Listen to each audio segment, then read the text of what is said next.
aujourd'hui au programme de l'analyse de séquence un extrait d'un film d'Éric Rohmer, un des plus célèbres films d'Éric Rohmer, Manu chez Maud, donc un des contes moraux, puisque Rohmer a travaillé tout au long de sa vie plutôt en cycle, avec les contes moraux d'abord, ensuite les comédies et proverbes et enfin les contes des quatre saisons.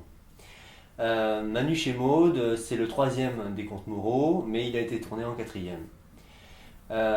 Donc c'est pour une fois un film avec des acteurs connus, Marie-Christine Barrault, Jean-Louis Trintignant et Françoise Fabian. Alors qu'on sait que Rohmer, généralement, préférait les acteurs non professionnels. Parce qu'il préférait des acteurs qui ne soient pas trop façonnés déjà par d'autres cinéastes. J'ai choisi Manu chez Maud parce que c'est un des films les plus emblématiques. J'ai choisi dans Manu chez Maud la fin du film. Donc on va commencer à regarder l'extrait et je vous explique très rapidement.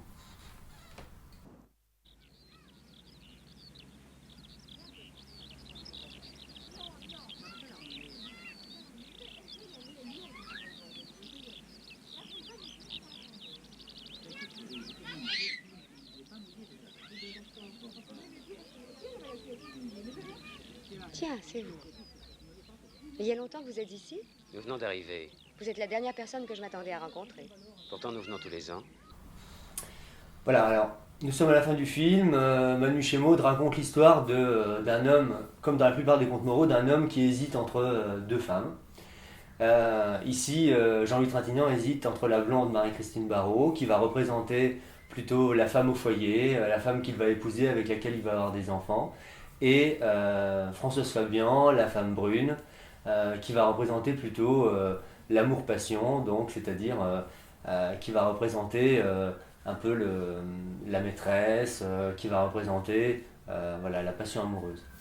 Dans le film, Jean-Louis Trintignant va passer une nuit chez Maud, voilà, d'où le titre, mais il va se ressaisir et finalement il va choisir la raison, il va choisir Marie-Christine Barrault. Ici, à l'image, on retrouve un des plus grands chefs opérateurs français, Nestor Almendros, qui a eu une carrière internationale et qui a travaillé sur les films les plus célèbres de Rohmer, notamment Pauline à la plage. On constate que dans ce début d'extrait, les plans sont fixes, comme très souvent chez Rohmer, parce que Rohmer faisait partie de ces cinéastes, un peu comme Hawks, qui souvent ne voulaient pas apparaître de manière trop visible en tant que metteur en scène dans leur réalisation, et donc il essaye de se faire discret. La caméra se fait discrète par rapport aux acteurs. Alors ici, c'est la fin du film, et donc le hasard, thème romérien par excellence, puisque souvent les films de Rohmer reposent sur le hasard. Dans ce film, dans cette fin de film, par hasard, alors que il est en train d'aller à la plage avec sa femme et son fils, Jean-Luc Trintignant va recroiser l'amour d'une nuit, Françoise Fabian, Maud. Et ici, donc, je me suis arrêté sur ce plan de Marie-Christine Barrault avec leur enfant, parce que on sait que dans un chant contre chant, dans un dialogue entre deux personnages, généralement, on va montrer l'un et l'autre. Et alors, le choix se fait plutôt l'un ou plutôt sur l'autre. Et en fait, ce qui est étonnant ici, c'est que la caméra reste sur Marie-Christine Barrault, c'est-à-dire celle qui ne dit rien. Parce qu'en fait, c'est elle la plus gênée dans cette histoire, parce qu'elle sent bien, elle comprend très rapidement que en fait, Jean-Louis retrouve un amour non pas de jeunesse, mais de 5 ans avant, et que bon, il y a toujours le risque que ça lui fasse réaliser qu'il a peut-être raté quelque chose par le passé. Vous n'avez pas changé. Vous non plus.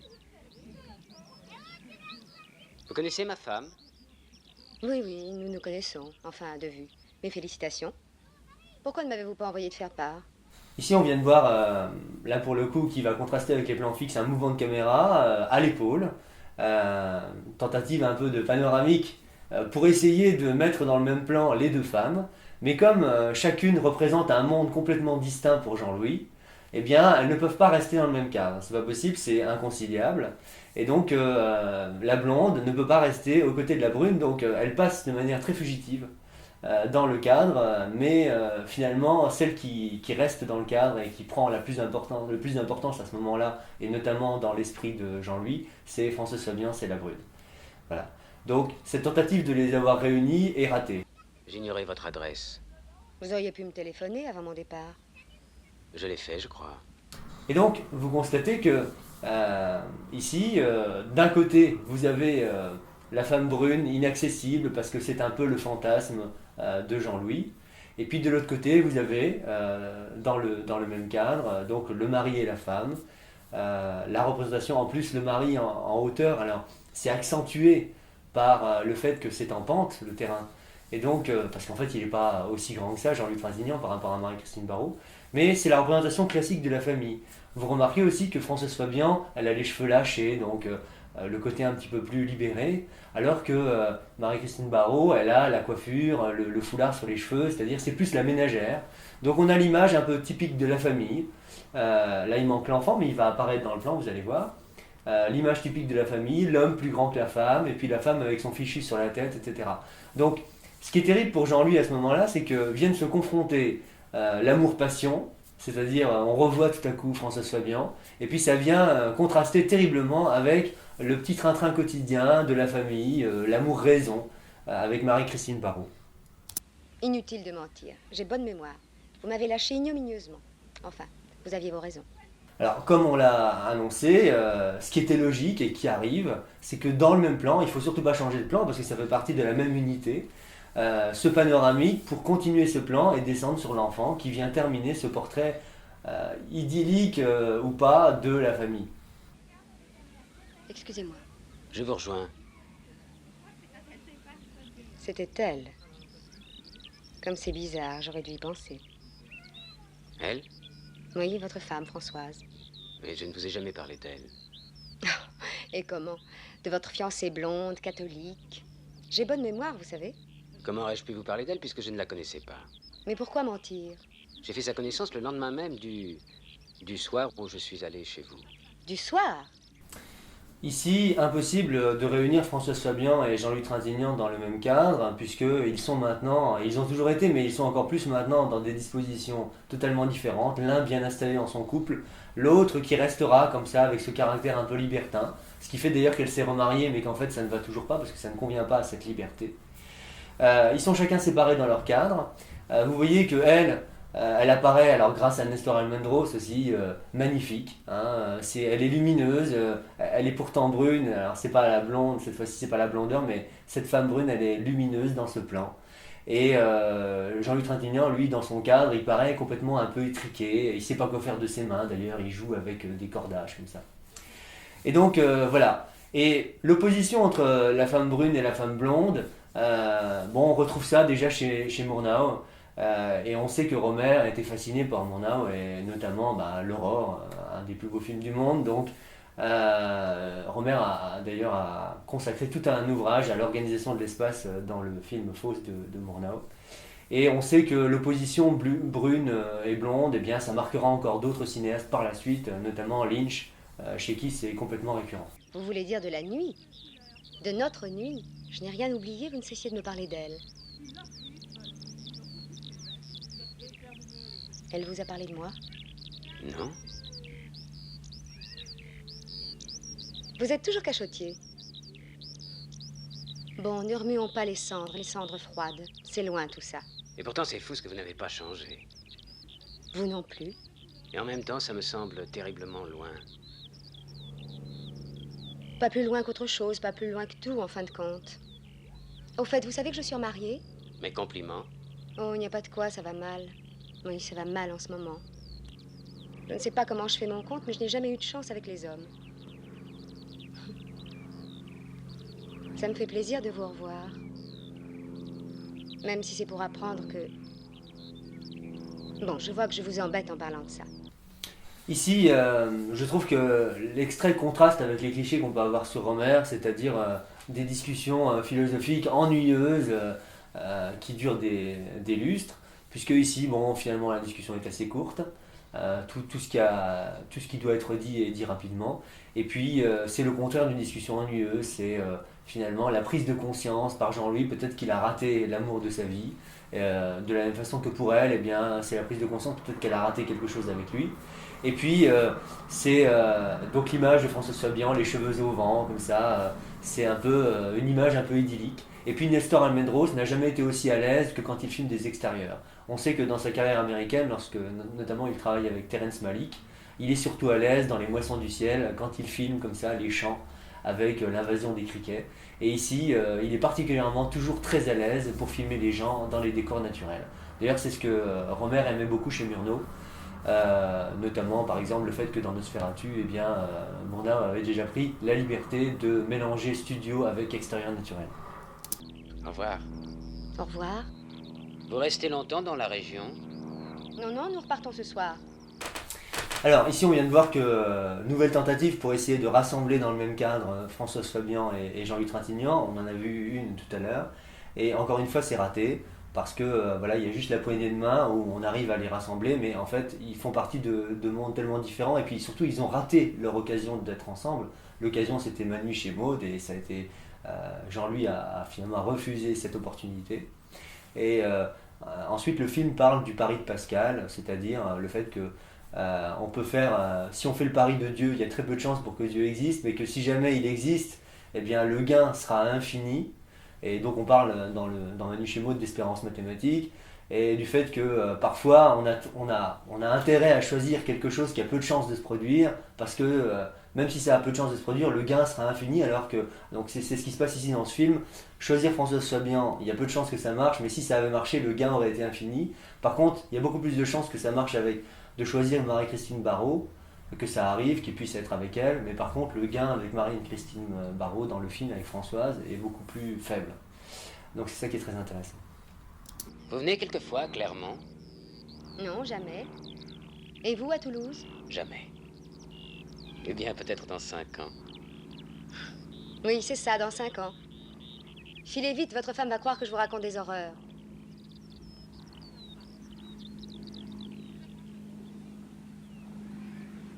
Ici, dans les cadres sur Jean-Louis Trintignant et Françoise Fabian, l'échelle des plans a changé, on s'est reculé, parce que ces deux personnages vont s'éloigner peut-être définitivement, et c'est encore accentué par le mouvement de Françoise Fabian dans le cadre. Ici, c'est le dernier plan du film où on va la voir, et c'est un plan où elle disparaît. Donc avec elle qui disparaît dans ce cadre, c'est tout un fantasme, c'est toute une image de l'amour qui disparaît pour Jean-Louis Trintignant. Voilà.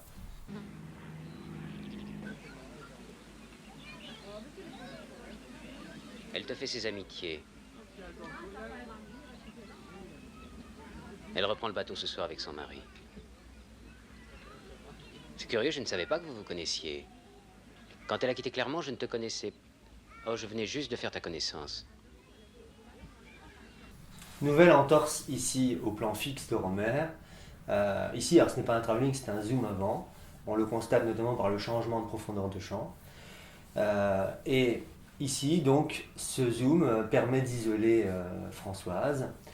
Pour une raison simple, c'est que cette rencontre qui aurait dû seulement troubler, normalement ce qui est naturel pour le spectateur, c'est que ça trouble Jean-Louis. En fait, bizarrement, ça trouble encore plus Françoise. Alors on peut se dire, oui, c'est normal, elle peut avoir des doutes sur l'amour de Jean-Louis, est-ce que cette rencontre pourrait le faire flancher? Mais en fait, c'est pas ça. C'est qu'en fait, on apprend à la fin du film que les deux femmes étaient liées par le même homme. C'est-à-dire que Françoise, en fait, c'était la maîtresse de l'ex-mari de Françoise Fabian, qui est décédé dans un accident de voiture. Alors ici, c'est là qu'on voit apparaître toute la thématique du hasard. Là, c'est le hasard s'ils se sont croisés sur la plage. C'est le hasard si l'ex-mari a eu un accident de voiture et est décédé. C'est le hasard que ces deux femmes, en fait, elles étaient amoureuses du même homme. Et c'est peut-être par le hasard ou pas, comme il y en a un qui est à Clermont-Ferrand et l'autre à Toulouse, que peut-être dans 5 ans, ils se reverront. Et donc, chez Romer, ça c'est fondamental, normalement il y a des choses qui ne doivent jamais se passer, mais grâce au hasard, en fait, elles se passent quand même et ça peut bouleverser des vies. Elle dit que nous n'avons pas changé. Elle non plus. C'est bizarre, je ne l'avais pas vue depuis 5 ans, c'est fou ce que les gens changent peu. Je pouvais pas faire semblant de ne pas la reconnaître, et puis comme c'est une fille très sympathique. Ici, vous constatez qu'au niveau de l'échelle des plans, c'est la même échelle des plans pour les deux, pour Françoise et pour Jean-Louis, plan rapproché poitrine. Vous constatez aussi que la profondeur de champ est la même, c'est-à-dire c'est comme si tout d'un coup il y avait une symbiose. Et la symbiose, c'est que Françoise comprend parfaitement à ce moment-là ce que ressent Jean-Louis pour Françoise Fabian. Et en fait, Jean-Louis comprend enfin Françoise. En fait, il y a plein de choses qu'il n'avait pas comprises. Et en fait, il comprend maintenant le lien entre Françoise et Maud. Et donc c'est pour ça qu'ils sont sur la même longueur d'onde à ce moment précis. Et vous allez voir ensuite que on va retrouver quelque chose qui est typique de Rohmer dans les contes moraux, qui disparaîtra ensuite dans les comédies et proverbes, c'est la voix off, c'est-à-dire la voix intérieure. C'est ce que Rohmer aimait beaucoup par exemple dans les romans, notamment chez Balzac. C'est la réflexion intérieure du personnage qu'ensuite il a abandonné dans les comédies et proverbes. Tu sais, quand je t'ai rencontré, c'est de chez elle que je sortais, mais... J'allais dire, il ne s'est rien passé, quand tout à coup, je compris que la confusion de Françoise ne venait pas de ce qu'elle apprenait de moi, mais de ce qu'elle devinait que j'apprenais d'elle. Ici à nouveau, un mouvement de caméra qui ne passe pas inaperçu puisqu'il n'y en a pas beaucoup. Le mouvement de caméra, panoramique vers le bas pour descendre sur qu'est-ce qu'elle est en train de manipuler. Elle manipule sa bague de mariée. Et voilà, tout est lié puisque en fait, elle est mariée à Jean-Louis, mais elle a été la maîtresse de l'ex-mari de Françoise. Donc tout le monde est lié, les trois personnages sont liés. Et en fait, cet anneau, l'anneau du mariage, en fait, il symbolise justement la relation très complexe entre les trois personnages du film. Et que je découvrais en fait en ce moment, et seulement en ce moment. Et je dis tout au contraire. Oui, ce fut ma dernière escapade. C'est étrange que je sois tombé justement sur elle, tu ne trouves pas?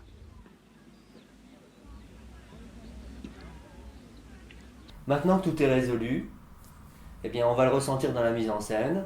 Déjà, on n'est plus en plan rapproché poitrine, on est tout d'un coup en plan presque moyen. Donc on s'est déjà reculé parce que ce moment d'intimité, il est terminé. On voit que le visage de Françoise en fait se déride, qu'il va reprendre de nouveau quelque chose, une image positive. Et vous allez voir que la caméra, par un nouveau mouvement, va cette fois-ci à la fois s'éloigner, parce qu'on a quitté cette intimité forte, et surtout elle va réintégrer dans le cadre le reste de la famille. C'est-à-dire que vous allez voir très rapidement, en fait, le petit garçon et Jean-Louis vont pouvoir réintégrer le même cadre que Françoise, parce que maintenant que les choses ont été mises au clair, même si c'est ça qui est très fort chez Rohmer, c'est que en fait, ils se sont pas expliqué les choses textuellement, ils n'ont pas besoin de s'avouer, mais en fait tout le monde a compris, parce qu'on se dit les choses à demi-mot et les personnages sont intelligents. Et maintenant que tout est compris et que chacun a compris ce que l'autre cachait, eh bien on peut repartir sur de bonnes bases. Je trouve ça plutôt comique. De toute façon, c'est loin. C'est très loin. Et puis on avait dit qu'on n'en parlait plus. Oui, c'est vrai, ça n'a absolument aucune importance. On se baigne? Tu viens te baigner?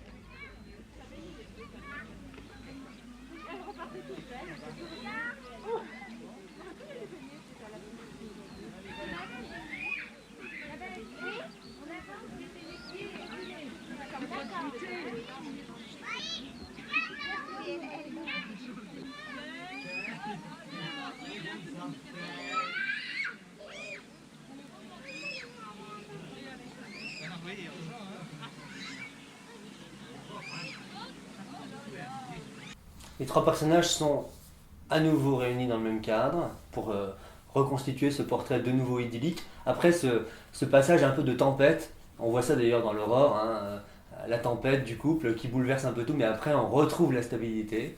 Donc là on a retrouvé la stabilité dans ce plan magnifique final. En plus ce plan il nous rappelle beaucoup d'autres films de Rohmer, puisque Rohmer adore les scènes de plage, dans Contes d'été, ou encore dans Pauline à la plage, ou dans La collectionneuse. Et donc cette scène idyllique, eh bien, ce qui est fort, c'est que chez Rohmer, en fait, elle n'est pas mièvre, elle n'est pas naïve, puisque en fait, bien sûr, on se dit tout va bien, c'est maintenant le bonheur est reconstitué, mais en fait, il y a toujours l'ambiguïté qui ne disparaîtra jamais dans l'esprit du spectateur. C'est est-ce que c'est pas un bonheur qui est faux un petit peu? Est-ce que c'est pas un bonheur dont Jean-Louis essaierait de se convaincre, alors qu'en fait, son vrai bonheur, peut-être qu'il vient de disparaître avec Françoise Fabian, cheveux au vent, qui vient de disparaître dans les dunes? Est-ce qu'il a choisi la bonne conjointe? Est-ce qu'il a choisi Françoise et il aurait dû choisir Maude? Ça, on ne le saura jamais. Et c'est ça qui fait que la fin du film, elle est beaucoup plus profonde que simplement une fin naïve. Et donc c'est sur ce plan très beau de Nestor Almendros, de décor naturel, que on va terminer cette analyse.